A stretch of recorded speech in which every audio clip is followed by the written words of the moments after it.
నమస్కారం దూరదర్శన్ వార్తలకి స్వాగతం నేను శాంతి ముందుగా ముఖ్యాంశాలు విభజన హామీల అమలు కోసం నిరసనలు కొనసాగిస్తామన్న ముఖ్యమంత్రి త్వరలో అఖిలపక్ష సమావేశం ఏర్పాటు చేస్తామన్న చంద్రబాబు నాయుడు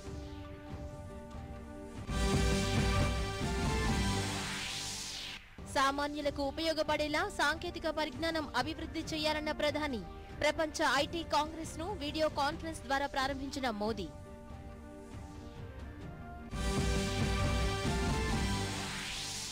ప్రాధాన్యత క్రమంలో 28 సాగునీటి ప్రాజెక్టులను పూర్తి చేస్తామన్న ముఖ్యమంత్రి పశ్చిమ గోదావరి జిల్లాలో పోగుండ రిజర్వాయర్ ను ప్రారంభించిన చంద్రబాబు నాయుడు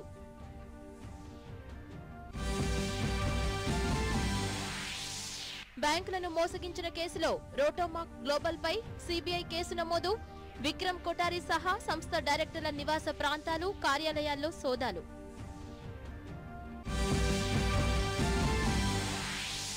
ప్రధానమంత్రి మన్ కీ బాత్ కార్యక్రమం ఈ నెల 25 ఆదివారం ఉదయం 11 గంటలకు ప్రసారం మన్ కీ బాత్ తెలుగు అనువాదం అదే రోజు ఉదయం 11:30 దూరదర్శన్ సప్తగిరి యాదగిరిలలో ప్రసారం వార్తలోని వివరాలు ముఖ్యమంత్రి నారా చంద్రబాబు నాయుడు ఈ రోజు పోలవరం ప్రాజెక్టును సందర్శించారు తొలుత ఏరియల్ సర్వే ద్వారా ప్రాజెక్టు ప్రాంతాన్ని వీక్షించిన ముఖ్యమంత్రి పనుల పురోగతిపై అధికారులతో సమీక్షించారు పనుల వేగం పెంచి సకాలంలో ప్రాజెక్టును పూర్తి చేసేందుకు ప్రయత్నించాలని కాంట్రాక్టర్లు అధికారులకు ముఖ్యమంత్రి సూచించారు 2019 కల్లా గ్రావిటీ ద్వారా నీళ్లు ఇచ్చి తీరుతామని ఈ సందర్భంగా ముఖ్యమంత్రి స్పష్టం చేశారు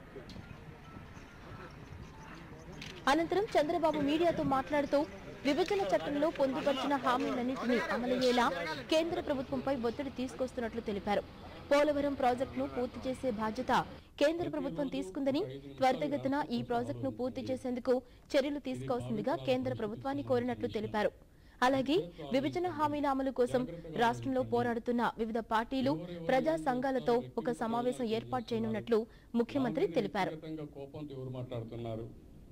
లేకపోతే రాష్ట్ర ప్రయోజనాల కోసం ఎవరు మాట్లాడుతున్నారో ఆలోచించుకుంటే ఆటోమేటిక్ ఎవరిని సపోర్ట్ చేయాలని వస్తుంది రెండోది ఎవరు ఎన్ని తెచ్చినా నేను ఒకటే విజ్ఞప్తి చేస్తున్నా తొందరలోనే మళ్ళీ ఈ అజిటేషన్ కోసం పోరాడే వాళ్ళందరినీ అసోసియేషన్స్ కానీ ఆల్ పార్టీస్ కానీ వాళ్ళని కూడా ఒకసారి పిలిపించి వాళ్ళ ఐడియాస్ కూడా తీసుకుంటా అవన్నీ తీసుకొని రేపు 24, 25, 26 మనకు సదస్సు కూడా ఉంది ఏదైతే మన ఇన్వెస్ట్మెంట్ సదస్సు ఉంది అది అవుతాను ఒకసారి పిలిపించి మాట్లాడి అందరూ ఆలోచనలు తీసుకొని ఈ ప్రభుత్వం ఏ విధంగా ముందుకు పోవాలి ఏ విధంగా పోరాడాలో అన్ని విధాలు పోరాడాలి అంటే ఇప్పుడు మా వాళ్ళు ఢిల్లీ గెస్ట్ హౌస్ చెప్పారు కానీ ఇప్పుడు కావాల్సింది సమస్యల పరిష్కారం కాకుండా వారు వచ్చినా కూడా ఫలితాలు ఉండవు కదా ప్రజలు ఇంకా ఎక్కువ అపార్థం చేసుకుంటారు ప్రత్యేక హోదానా లేకపోతే హామీ యాజ్ ఇట్ ఈజ్ ప్రధానమంత్రి ఇచ్చిన హామీలు అమలు చేస్తారా అవన్నీ కూడా అమలు చేసే వరకు పోరాడతాను క్వశ్చన్ ఆఫ్ కాంప్రమైజ్ హోదాకి నేను ఒప్పుకున్న స్పెషల్ అసిస్టెంట్ మేజర్కి తేడా లేదు ఒకవేళ ప్రత్యేక హోదా ఇస్తారంటే అవి వెరీ హ్యాపీ వేరే రాష్ట్రాలకి చూడ అదేయమంట టైటిల్ ఏదైనా మనకు బాధ లేదు కానీ ఆ బెనిఫిట్స్ 100% రావాలి గిరిజన ప్రాంతాల్లో మారుమూల రైతులకు సాగునీరు అందించే లక్ష్యంతో పశ్చిమ గోదావరి జిల్లా బుట్టాయిగూడెం మండలం చింతలగూడెం గ్రామంలో నిర్మించిన పోగుండ జలాశయాన్ని ముఖ్యమంత్రి చంద్రబాబు నాయుడు ఈ రోజు ప్రారంభించారు ఈ ప్రాజెక్టు వల్ల 4000 ఎకరాల ఆయకట్టుకు సాగునీరు అందుతుంది దాదాపు 1500 గిరిజన కుటుంబాలు 1000 గిరిజనేతర కుటుంబాలకు లబ్ధి చేకూరనుంది రిజర్వాయర్ ప్రారంభించిన అనంతరం ముఖ్యమంత్రి అక్కడి రైతులతో ముఖాముఖి నిర్వహించారు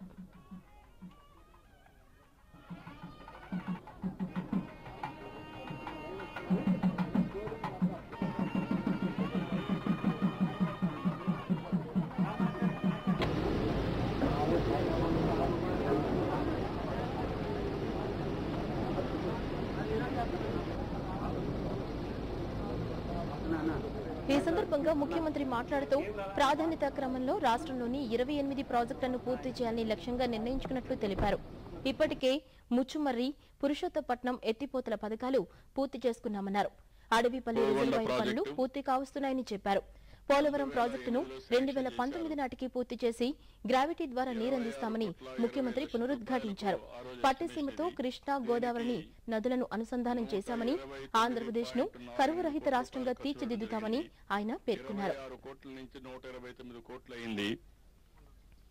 స్టోరేజ్ కెపాసిటీ చూస్తే 0.21 టీఎంసీ. ఆయకట్టు దగ్గర 4,000 ఎకరాల ఆయకట్టు దీంట్లో వస్తుంది. 3,600 ఎకరాలు స్టెబిలైజేషన్కి వస్తుంది. టోటల్గా 7,600 ఎకరాలకు ఇది ఉపయోగపడుతుంది. ఇంకొక 2,500 ఎకరాలు అనాథరేగా కూడా నీళ్లిచ్చే అవకాశం వస్తుంది. 2,500 కుటుంబాలు, 15 గ్రామాలు, బుట్టాయిగూడెం మొత్తం మండలం అంతా బాగుపడే పరిస్థితి వస్తుంది. నీటి మట్టం లాస్ట్ ఇయర్ 5.02 ఉంటే ఈసారి 6.03 మీటర్లు గ్రౌండ్ వాటర్ ఇక్కడ ఉంది. మే 2017కి అయితే 6.36 మీటర్లు ఉంది. దీన్ని మొత్తం ఒక 14 కోట్లు మాత్రం 2008 నుంచి 14 వరకు ఖర్చు పెట్టారు. ఆ తర్వాత ఈ ప్రభుత్వం వచ్చిన తర్వాత 115 కోట్ల రూపాయలు అదనంగా ఖర్చు పెట్టి ఈ ప్రాజెక్టును పూర్తి చేయడం జరిగింది. ఇది చూసినప్పుడు రిజర్వాయర్ ఒక పక్క, ఇప్పుడే ఎడమ కాలువకు నీళ్లు వదిలిపెట్టాం. కుడి కాలువ ఒక చిన్న వంతెన కూడా దీంట్లో తీసుకోవడం జరిగింది. అదే మరి కుడి కాలువ అయితే 5.9 కిలోమీటర్లు ఉంది. 9 గ్రామాలకు నీళ్లు వస్తాయి. 2,250 ఎకరాలకు నీళ్లు ఇవ్వడం జరుగుతుంది. దీంట్లో 19 కట్టడాలు వస్తాయి. ఎడమ కాలువ 2.1 కిలోమీటర్లు ఉంది. 6 గ్రామాలకు నీళ్లు ఇస్తాం. 1,750 ఎకరాలకు నీళ్లు ఇచ్చే అవకాశం ఉంది. 13 కట్టాలు కట్టడం, 3,652 ఎకరాలకు నీళ్లిచ్చే అవకాశం ఉంది. నూతన ఆవిష్కరణలకు భారత్ కేంద్రంగా మారుతోందని ప్రధానమంత్రి నరేంద్ర మోదీ పేర్కొన్నారు. దేశంలోనే తొలిసారిగా హైదరాబాద్ హెచ్ఐసిసిలో జరుగుతున్న ప్రపంచ ఐటీ కాంగ్రెస్ సదస్సును మైసూరు నుంచి వీడియో కాన్ఫరెన్స్ ద్వారా ప్రధాని ప్రారంభించారు. 3 రోజుల పాటు జరిగే ఈ సదస్సులో 30 దేశాలకు చెందిన 2,000 మందికి పైగా ప్రతినిధులు హాజరవుతుండగా 150 మంది నిపుణులు ప్రసంగిస్తారు. 50కి పైగా విలక్షణమైన నూతన సృజనాత్మక పరిజ్ఞానాలను ఈ సందర్భంగా ప్రదర్శిస్తారు. ఐటీ రంగంలో చోటు చేసుకుంటున్న మార్పులు, అభివృద్ధి, భవిష్యత్ ధోరణులు వంటి పలు అంశాలపై ఈ సదస్సులో విస్తృతంగా చర్చిస్తారు.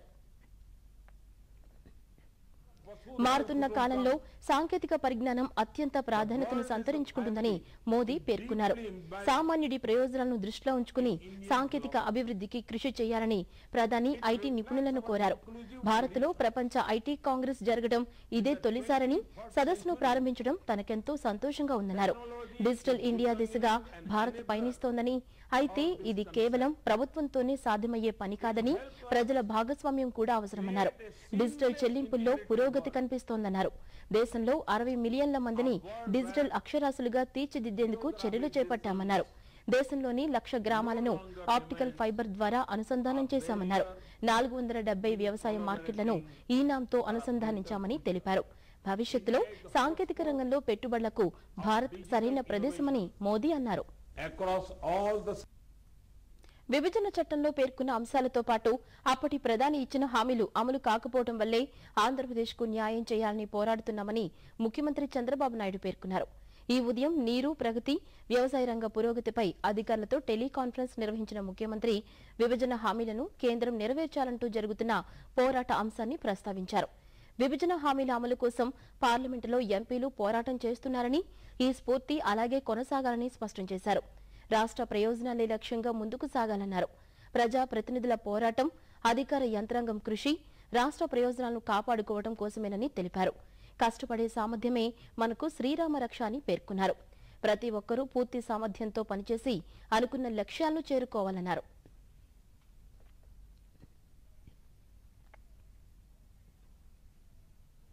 రానున్న 45 రోజుల పాటు మహాత్మా గాంధీ జాతీయ గ్రామీణ ఉపాధి హామీ పథకం కింద పనులను ముమ్మరంగా చేపట్టాలని ముఖ్యమంత్రి చంద్రబాబు నాయుడు అధికారులను ఆదేశించారు. నీరు, ప్రగతి, వ్యవసాయ రంగం పురోగతిపై ఈ రోజు ఆయన జిల్లా కలెక్టర్లు, వివిధ శాఖల అధికారులతో టెలికాన్ఫరెన్స్ నిర్వహించారు. ఈ సందర్భంగా ముఖ్యమంత్రి మాట్లాడుతూ గ్రామాల్లో మౌలిక వసతుల అభివృద్ధికి ప్రాధాన్యత ఇవ్వాలని సూచించారు. ఉపాధి హామీ పథకం కూలీలకు సకాలంలో చెల్లింపులు జరపాలన్నారు. చెల్లింపుల ప్రక్రియ, పథకం పురోగతిని ఎప్పటికప్పుడు ఆన్లైన్లో పొందుపరచాలన్నారు. ప్రతి పనిని జియో ట్యాగింగ్ చేయాలన్నారు. గతం కన్నా కౌలు రైతులకు పంట రుణాలు 4-5 రెట్లు అధికంగా ఇచ్చామని, వారిలో పూర్తి సంతృప్తి ఉందని, ఈ స్ఫూర్తిని ఇలాగే కొనసాగించాలన్నారు. పంట రుణాల లక్ష్యం 100% చేరుకోవాలని ముఖ్యమంత్రి దిశానిర్దేశం చేశారు. పండ్ల తోటల సాగు ఎంత పెరిగితే అంత లాభం ఉంటుందని ముఖ్యమంత్రి అభిప్రాయం వ్యక్తం చేశారు. 1 కోటి ఎకరాల్లో ఉద్యాన సేద్యం జరగాలని, జల సంరక్షణ ఉద్యమం 2వ దశ పనులు ముమ్మరం చేయాలని, చెరువుల పూడికతీత, ముళ్ల కంపల నరికివేత వేగవంతం చేయాలన్నారు. పశుగణాభివృద్ధిలో 20% అధిక రాబడి సాధించాలన్న ముఖ్యమంత్రి పాల ఉత్పాదకత పడిపోకుండా చూడాలని అధికారులకు సూచించారు. రాష్ట్ర ప్రయోజనాల కోసం కేంద్రంలో అలుపెరగని పోరాటం చేస్తూనే ఉన్నామని రాష్ట్ర పరిశ్రమల శాఖ మంత్రి అమర్నాథ్ రెడ్డి అన్నారు. అమృత్ పథకం నిధులతో చిత్తూరులోని బీవీ రెడ్డి కాలనీలో నూతనంగా ఏర్పాటు చేసిన పార్కును, ఆఫీసర్స్ క్లబ్లో నూతనంగా ఏర్పాటు చేసిన కోర్టును ఆయన ఈ రోజు ప్రారంభించారు. ఈ సందర్భంగా మంత్రి మాట్లాడుతూ రాష్ట్రంలో ఆర్థిక లోటు ఉన్నప్పటికీ ప్రభుత్వం ప్రజలకు పూర్తి స్థాయిలో సేవలందిస్తోందని మంత్రి తెలిపారు.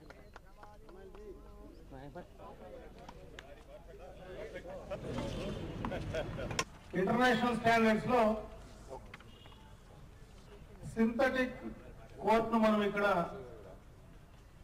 ఏర్పాటు చేసుకోవడం అనేది మన ఆంధ్ర రాష్ట్రంలోనే, అది కూడా మొట్టమొదటగా కూడా మన చిత్తూరు పట్టణంలో ఏర్పాటు చేసుకొని ఈ చిత్తూరు పట్టణ వాసులకు అంకితం చేయడం అనేది చాలా సంతోషకరం, చాలా శుభం అని చెప్పి సందర్భంగా తెలియజేసుకుంటున్నాను. చిత్తూరు పట్టణానికి మంచి పేరు తీసుకురావడానికి రాష్ట్రంలో, దేశంలో, ప్రపంచంలో గుర్తింపు తేవడానికి కూడా ఇది ఒక మంచి అవకాశంగా ఉంటుందనేటువంటి ఆలోచనతోనే కూడా ఈ కార్యక్రమాన్ని తీసుకున్నాం. త్వరలోనే కూడా దీన్ని కంప్లీట్ చేసినటువంటి ప్రతి ఒక్కరికి కూడా, దాన్ని పర్యవేక్షించినటువంటి కలెక్టర్ గారు కానీ ఇక్కడ ఉన్నటువంటి ఆఫీసర్స్ అందరికీ కూడా నేను మనస్ఫూర్తిగా కూడా అభినందన తెలియజేసుకుంటున్నాను. దేశంలోని ప్రతి గ్రామంలో మౌలిక సదుపాయాల కల్పనే తమ ప్రభుత్వ లక్ష్యమని ప్రధానమంత్రి నరేంద్ర మోదీ అన్నారు. మైసూరులో ఈ రోజు జరిగిన బహిరంగ సభలో ఆయన మాట్లాడుతూ దేశం మొత్తం 24 గంటల విద్యుత్ సరఫరా చేస్తున్న ఘనత తమ ప్రభుత్వానికే దక్కుతుందన్నారు. రోడ్డు, రైలు, విమాన, జల మార్గాలను అనుసంధానించడం ద్వారా ప్రజల ప్రయాణాన్ని సులభతరం చేస్తున్నట్లు తెలిపారు. యువత స్వయం ఉపాధి పొందడం కోసం అనేక పథకాలు అమలు చేస్తున్నామని, ముఖ్యంగా ప్రధానమంత్రి ముద్రా యోజన ద్వారానే దేశంలో 10 కోట్ల మందికి రుణాలు అందజేశామని ప్రధాని పేర్కొన్నారు. బీజేపీ పాలిత రాష్ట్రాలు త్వరితగతిన అభివృద్ధి చెందుతున్నాయని, వచ్చే కర్ణాటక అసెంబ్లీ ఎన్నికల్లో తమ పార్టీని గెలిపించాలని ప్రధానమంత్రి నరేంద్ర మోదీ కోరారు. కర్ణాటకకు భారీగా నిధులిస్తున్నప్పటికీ ఇక్కడి ప్రభుత్వం ఖర్చు చేయడంలో నిర్లక్ష్యంగా వ్యవహరిస్తోందని విమర్శించారు. కర్ణాటకలో రైల్వే అభివృద్ధికి 2018-19 బడ్జెట్లో అధిక ప్రాధాన్యత ఇచ్చినట్లు తెలిపారు. పేద ప్రజలకు నాణ్యమైన వైద్య సేవలు అందించడం ప్రభుత్వాల బాధ్యత అని ప్రధానమంత్రి నరేంద్ర మోదీ అన్నారు. కర్ణాటకలోని శ్రావణ బెళగులలో జరుగుతున్న బాహుబలి మహామస్తకాభిషేక ఉత్సవాల్లో ఆయన ఈ రోజు పాల్గొన్నారు. తొలుత బాహుబలి సాధారణ ఆసుపత్రిని ప్రధాని ప్రారంభించారు. ఈ సందర్భంగా మోదీ మాట్లాడుతూ తమ ప్రభుత్వం వైద్య రంగానికి అధిక ప్రాధాన్యత ఇస్తోందని, ప్రజల ఆరోగ్య రక్షణ కోసం ఆయుష్మాన్ భారత్ పథకాన్ని తీసుకురాబోతున్నట్లు పేర్కొన్నారు. దీని ద్వారా ప్రతి వ్యక్తికి ఏటా 5 లక్షల రూపాయల వరకు ఆరోగ్య బీమా లభిస్తుందన్నారు. కాలం మారుతున్న కొద్దీ సమాజ ఉద్ధరణకు మహాపురుషులు జన్మించడం భారతదేశం గొప్పతనమని ప్రధాని అన్నారు. 12 ఏళ్లకు ఒకసారి వచ్చే మహామస్తకాభిషేకోత్సవం ఒక రకంగా కుంభమేళా వంటిదని, ఇక్కడ అందరూ కలిసి సామాజిక శ్రేయస్సు కోసం ఆలోచిస్తారని ప్రధాని తెలిపారు.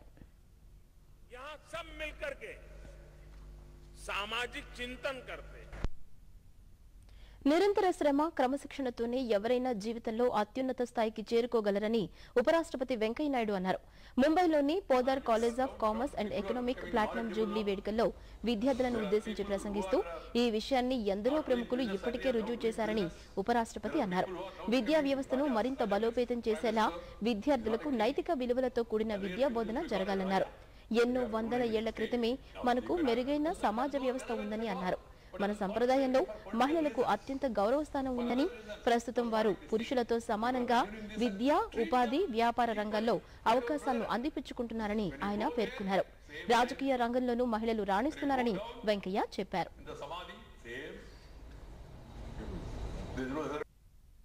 పలు ప్రభుత్వ రంగ బ్యాంకుల నుంచి 2,919 కోట్ల రూపాయల రుణాలు తీసుకుని ఎగవేసిన ముంబైకి చెందిన రోటోమాక్ గ్లోబల్ ప్రైవేట్ లిమిటెడ్, ఆ సంస్థ డైరెక్టర్లు విక్రమ్ కొఠారి, ఎంఎస్ సాధన కొఠారి, రాహుల్ కొఠారిపై సీబీఐ కేసు నమోదు చేసింది. బ్యాంక్ ఆఫ్ బరోడా ఇచ్చిన ఫిర్యాదు మేరకు రంగంలోకి దిగిన సీబీఐ అధికారులు కాన్పూర్లో కొఠారికి సంబంధించిన 3 చోట్ల సోదాలు నిర్వహించారు. మరోవైపు న్యూఢిల్లీలోని రోటోమాక్ డైరెక్టర్ల నివాస ప్రాంతాన్ని, ఒక కార్యాలయాన్ని సీబీఐ మూసివేసింది. ఈ కేసు విషయమై కొఠారి, ఆయన భార్య, కుమారుడిని సీబీఐ అధికారులు ప్రశ్నిస్తున్నారు. బ్యాంక్ ఆఫ్ బరోడాతో సహా bank of Maharashtra, Indian overseas bank, union bank of India, Allahabad bank, oriental bank of commerce నుంచి రోటోమాక్ గ్లోబల్ ప్రైవేట్ లిమిటెడ్ రుణాలు తీసుకున్నట్టు తెలుస్తోంది.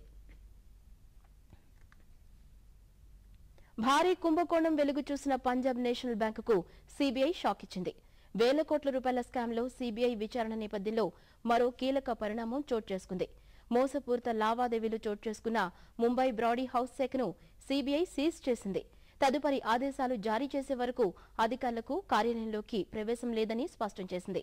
ఈ మేరకు Punjab national bank Mumbai branch కార్యాలయం ఎదుట నోటీసులు అంటించింది. మరోవైపు దేశంలో అతిపెద్ద బ్యాంకు కుంభకోణంలో పీఎన్బీ మాజీ deputy general manager Gokulnath Shetty, single window clerk Manoj కరత్లను శనివారం సీబీఐ అరెస్టు చేయగా స్పెషల్ కోర్టు వీరిని 14 రోజుల పోలీస్ కస్టడీకి అప్పగించింది.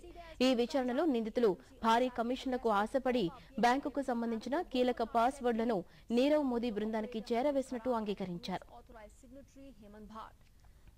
గడిచిన 3.5 ఏళ్లలో దేశంలో ఏ రాష్ట్రానికి అందించినంత సాయం కేంద్ర ప్రభుత్వం ఆంధ్రప్రదేశ్కు అందించిందని భారతీయ జనతా పార్టీ రాష్ట్ర ప్రధాన కార్యదర్శి పైడి వేణుగోపాల్ అన్నారు. శ్రీకాకుళంలో ఈ రోజు ఆయన మీడియాతో మాట్లాడుతూ విభజన హామీలను అమలు చేసేందుకు కేంద్ర ప్రభుత్వం కట్టుబడి ఉందన్నారు. విశాఖ రైల్వే జోన్ అంశంలో ప్రతిపక్ష పార్టీలు రాద్ధాంతం చేయడం తగదన్నారు. దీన్ దయాళ్ ఉపాధ్యాయ గ్రామ్ జ్యోతి పథకం కింద జిల్లాలో కొత్తగా 9 విద్యుత్ సబ్స్టేషన్లు ఏర్పాటు చేసి 65 గ్రామాలకు విద్యుత్ సౌకర్యం కల్పించారన్నారు.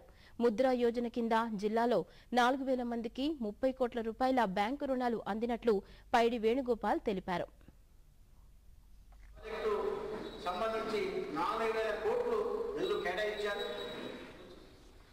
ఏదైనా సరే కేంద్ర ప్రభుత్వమే పూర్తిగా పోలవరం సంబంధించి వ్యయానంతా ఖరీదు జరుగుతుంది. అది నాబార్డు కింద రాష్ట్ర ప్రభుత్వం, కేంద్ర ప్రభుత్వం కూడా చేయడం జరిగింది. ఒత్తులో ఉన్నాం కాబట్టి వాళ్ళ సహకారం మాకు, మా సహకారం వాడుకుంటుంది. ఎందుకంటే మేము గత ఎన్నికల్లో 2014 ఎన్నికల్లో ఒక్క సీటు జిల్లాలో ఇవ్వకపోయినప్పుడు కూడా మేమందరం కూడా కలిసి పనిచేసి తెలుగుదేశం పార్టీకి ఎమ్మెల్యేలు కృషి చేసాం. మా దయ వల్ల, మోడీ గారి దయ వల్ల ఆయన సీఎం అయ్యాడు. మాతో ఎప్పుడు పొద్దు లేకపోతే మాజీ సీఎంఏ అది తెలుసుకోవాలి. తెలుగుదేశం పార్టీ వాళ్ళు కార్యకర్తలు. రాష్ట్రానికి ప్రత్యేక హోదా, విభజన హామీల అమలుకు వీలుగా కేంద్ర బడ్జెట్లో మార్పులు చేయడానికి కేవలం 1 రోజుల సమయం మాత్రమే ఉందని ఏపీసీసీ అధ్యక్షులు రఘువీరారెడ్డి పేర్కొన్నారు. ప్రత్యేక హోదా, విభజన హామీల అమలును కోరుతూ కాంగ్రెస్ పార్టీ ఆధ్వర్యంలో చేపట్టిన ఆంధ్రుల ఆత్మగౌరవ దీక్షలో భాగంగా గుంటూరులో జరిగిన కార్యక్రమంలో ఆయన పాల్గొన్నారు. ఈ సందర్భంగా రఘువీరారెడ్డి మాట్లాడుతూ ఈ బడ్జెట్లో మార్పులు చేసి పార్లమెంట్లో ప్రవేశపెడితే తప్ప హామీల అమలు సాధ్యం కాదని, దీనికి కాంగ్రెస్ పూర్తి మద్దతిస్తుందని ఆయన తెలిపారు. ఇప్పటికే కాంగ్రెస్ కు 14 పార్టీల మద్దతుందని చెప్పారు. ప్రత్యేక హోదా కోసం మార్చి 2న జాతీయ రహదారుల దిగ్బంధనం, 6, 7, 8 తేదీలలో చెల్లో ఢిల్లీలో దీక్షలు చేపట్టి పార్లమెంటు దిగ్బంధనం చేయనున్నామని ఆయన ప్రకటించారు.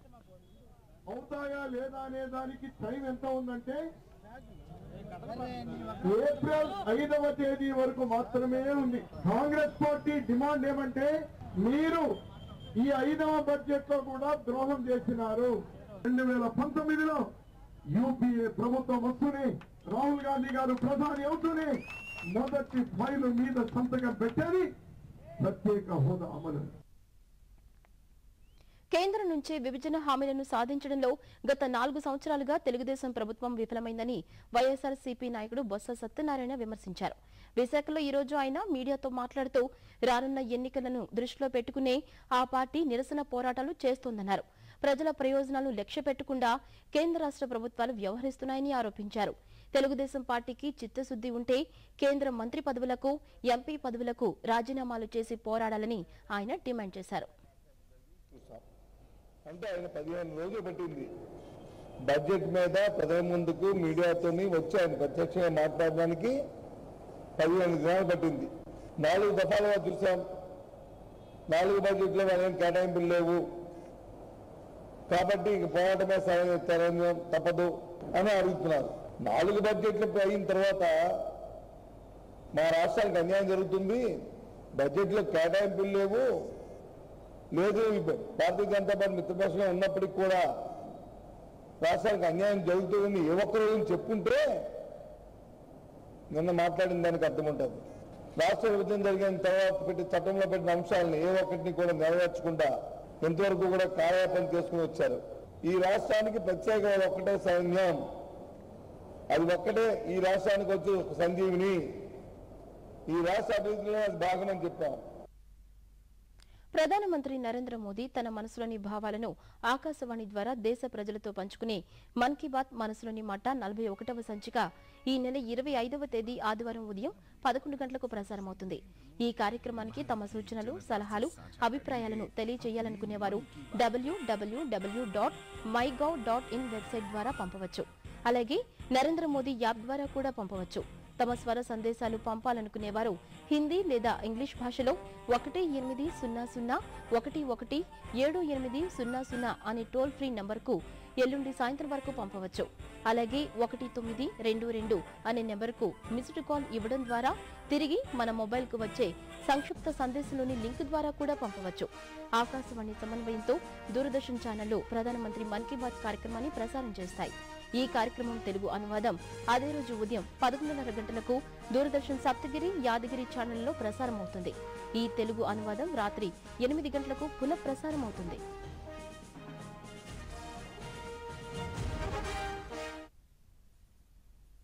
అనంతపురంలోని జేఎన్టీయూ 9వ స్నాతకోత్సవం ఈ రోజు ఘనంగా జరిగింది. University vice chancellor Srinivas Kumar విద్యార్థులకు పట్టాలు ప్రదానం చేశారు. రాయలసీమతో పాటు నెల్లూరు జిల్లా పరిధిలో ఉన్న కళాశాలల్లో వివిధ విభాగాల్లో రాణించిన విద్యార్థులకు ఈ సందర్భంగా బంగారు పతకాలను ప్రదానం చేశారు. ఈ సందర్భంగా వైస్ ఛాన్సలర్ మాట్లాడుతూ తమ విశ్వవిద్యాలయం అన్ని విభాగాల్లో నాణ్యమైన విద్యను అందించేందుకు నిరంతరం కృషి చేస్తోందన్నారు. దాదాపు 20,000 మంది విద్యార్థులు ఈ ఏడాది పట్టాలు పొందారని చెప్పారు.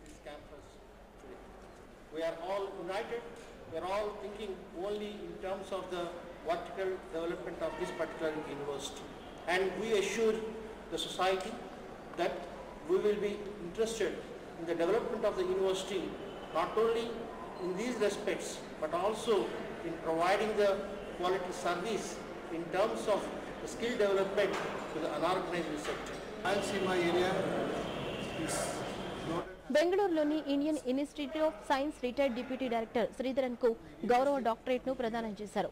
ఈ సందర్భంగా శ్రీధరన్ మాట్లాడుతూ ఎన్నో ప్రయోగాలకు జేఎన్టీయూ వేదికైందన్నారు.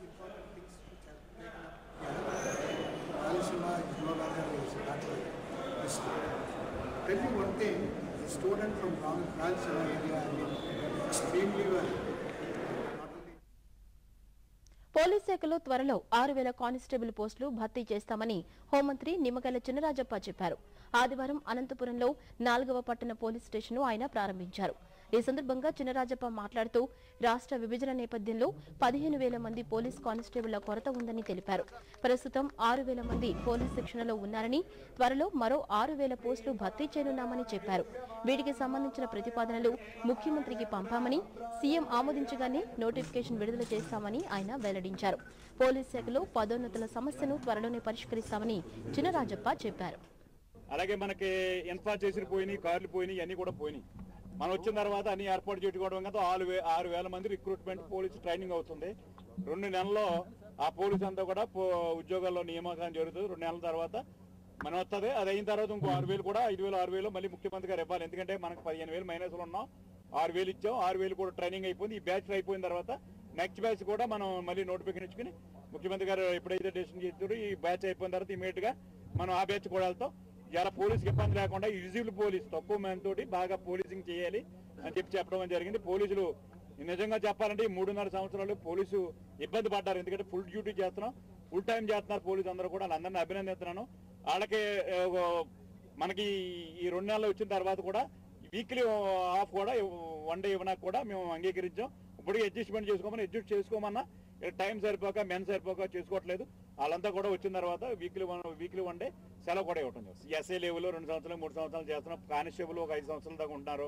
ఇప్పుడు అలాంటి లాంగ్ స్టాండింగ్ ఉన్నాయంటే ఇమీడియట్గా చేయమని చెప్పి ఆదేశిస్తాను. లాంగ్ స్టాండింగ్ 5 సంవత్సరాలు ఉన్న అందరూ కూడా లాంగ్ స్టాండింగ్ ఉంటే మార్చమని చెప్పి అధికారులకు ఆదేశాలు ఇవ్వడం జరుగుతుంది. నేను చెప్పాను కదా మీకు సిస్టమ్ వార్తలు ముగించే ముందు ముఖ్యాంశాలు మరోసారి. విభజన హామీల అమలు కోసం నిరసనలు కొనసాగిస్తామన్న ముఖ్యమంత్రి. త్వరలో అఖిలపక్ష సమావేశం ఏర్పాటు చేస్తామన్న చంద్రబాబు నాయుడు.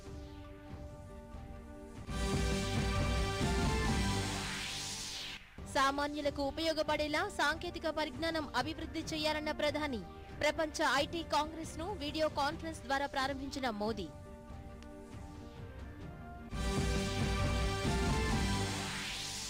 ప్రాధాన్యత క్రమంలో 28 సాగునీటి ప్రాజెక్టులను పూర్తి చేస్తామన్న ముఖ్యమంత్రి. పశ్చిమ గోదావరి జిల్లాలో పోగుండ రిజర్వాయర్ ను ప్రారంభించిన చంద్రబాబు నాయుడు.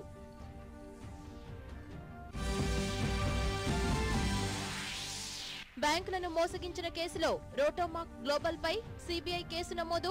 విక్రమ్ కొఠారి సహా సంస్థ డైరెక్టర్ల నివాస ప్రాంతాలు, కార్యాలయాల్లో సోదాలు.